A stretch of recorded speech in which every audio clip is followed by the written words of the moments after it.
सुप्रभात। हिंदी की कक्षा में आपका स्वागत है। आज हम पढ़ेंगे कार्यालय हिंदी एवं व्यावसायिक हिंदी के बारे में। इसे समझने के लिए हम निम्न बिंदुओं का ध्यान रखेंगे और इन निम्न बिंदुओं के आधार पे हम हमारी कार्यालय हिंदी एवं व्यावसायिक हिंदी के बारे में पढ़ेंगे। शुरू करते हैं कार्यालय हिंदी से।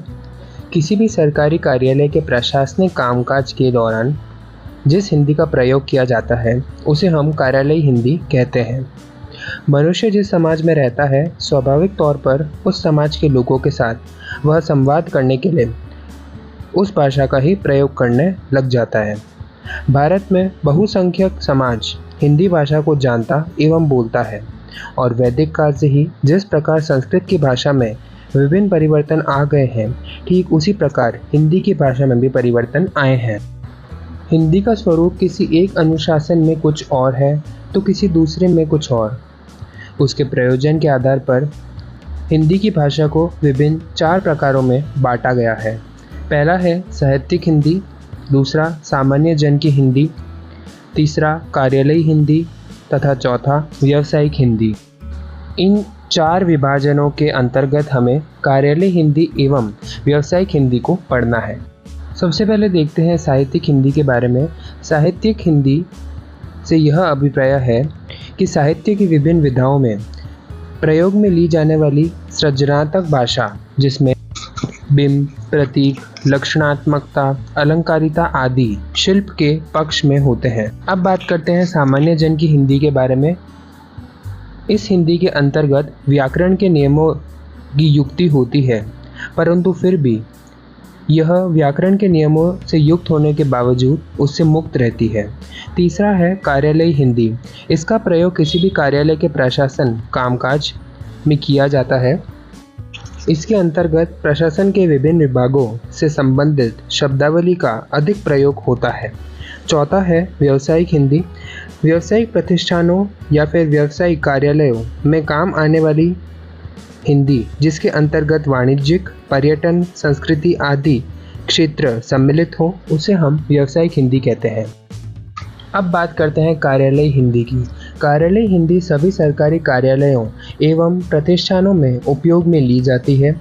इसे सरकारी कार्यालयों के अंदर उपयोग में लेते समय राजभाषा कहा जाता है।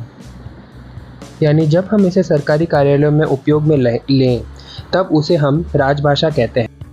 हिंदी को राजभाषा का दर्जा हमारे संविधान ने दिया है एवं विभिन्न अनुच्छेदों की सहायता द्वारा इसके उपयोग को समझाया गया है।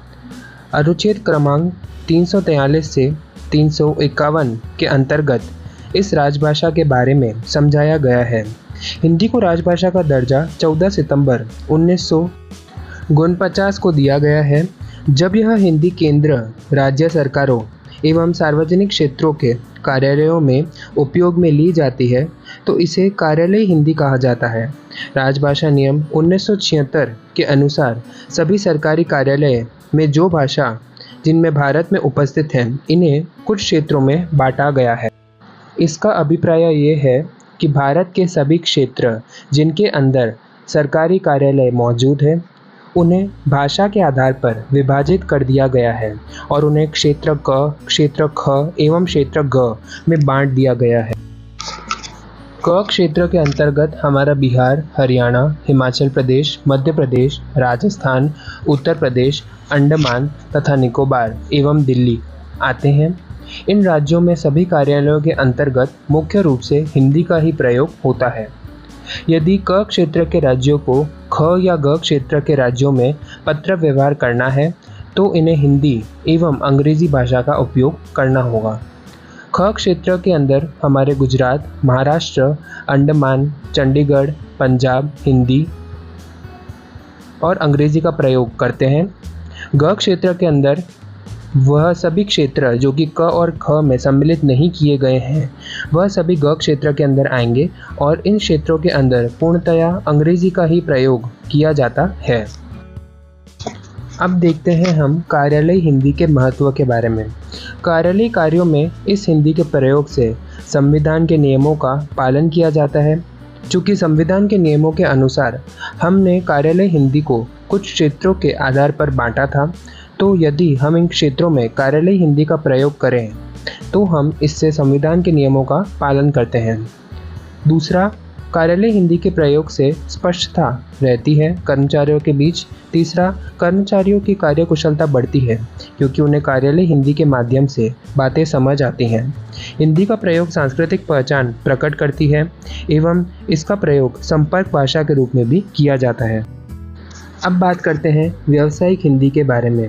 व्यावसायिक हिंदी का उपयोग रोजगार तथा व्यापार, कृषि, उद्योग, विधि, ज्योतिषी आदि में किया जाता है। सरकारी कार्यालयों के अतिरिक्त ऐसे सभी कार्यालय जिनमें व्यावसायिक कार्यलाभ होते हों, उन सभी के अंदर व्यावसायिक हिंदी का उपयोग किया जाता है। इसका मुख्य उद्देश्य व्यावसायिक कार्यों को सुगम बनाना होता है एवं हिंदी भाषी लोगों के लिए व्यापारिक संवाद करना सुलभ एवं आसान बन जाता है। यदि हम व्यावसायिक हिंदी के महत्व एवं प्रयोग की बात करें तो व्यावसायिक गतिविधियों में संचार सरल एवं सुलभ बनाने के लिए हम व्यावसायिक हिंदी का प्रयोग करते हैं। दूसरा, कानूनी और प्रशासनिक कार्यों में पारदर्शिता आती है। तीसरा, हिंदी में विज्ञापन तथा विपणन, विज्ञापन अर्थात एडवर्टीजमेंट, विपणन अर्थात प्रमोशन करने से हिंदी भाषी ग्राहकों तक पहुंचाना सरल बनता है। चूँकि हमारी जनसंख्या हिंदी का प्रयोग ज़्यादा करती है, तो यदि हम विज्ञापन को हिंदी भाषी में या फिर व्यापारिक हिंदी के माध्यम से प्रस्तुत करें तो हमारे ग्राहकों को समझने में सरलता रहती है। चौथा, ग्राहक सेवा में ग्राहकों के साथ हिंदी भाषा का उपयोग करने से बेहतर संवाद स्थापित होता है एवं इसका उपयोग प्रशिक्षण कार्यक्रमों तथा कार्यशालाओं में भी होता है। प्रशिक्षण कार्यकलापों से अर्थ है ट्रेनिंग। आखिर व्यावसायिक हिंदी का उपयोग लेने के अंतर्गत हमारी क्या चुनौतियां आ सकती हैं? तो पहला है कि तकनीकी शब्दावली का हमारे देश में बहुत अभाव है। इस कारण व्यावसायिक हिंदी का प्रयोग सही से उपयोग में नहीं लिया जाता है। दूसरा, व्यावसायिक हिंदी के व्यापक उपयोग के लिए प्रशिक्षण यानी कि ट्रेनिंग की आवश्यकता होती है, जो अभी हमारे देश में पर्याप्त मात्रा में उपलब्ध नहीं है। बात करते हैं निष्कर्ष की। निष्कर्ष अर्थात कंक्लूजन। इसका उपयोग हिंदी भाषा क्षेत्रों में निरंतर बढ़ता जा रहा है। इसके प्रयोग से न केवल व्यावसायिक कार्यों में सहजता आती है, बल्कि व्यापारिक संभावनाएं भी बढ़ती हैं। इससे सफलतापूर्वक उपयोग के लिए भाषा का विकास तथा कर्मचारियों का प्रशिक्षण बहुत आवश्यक है।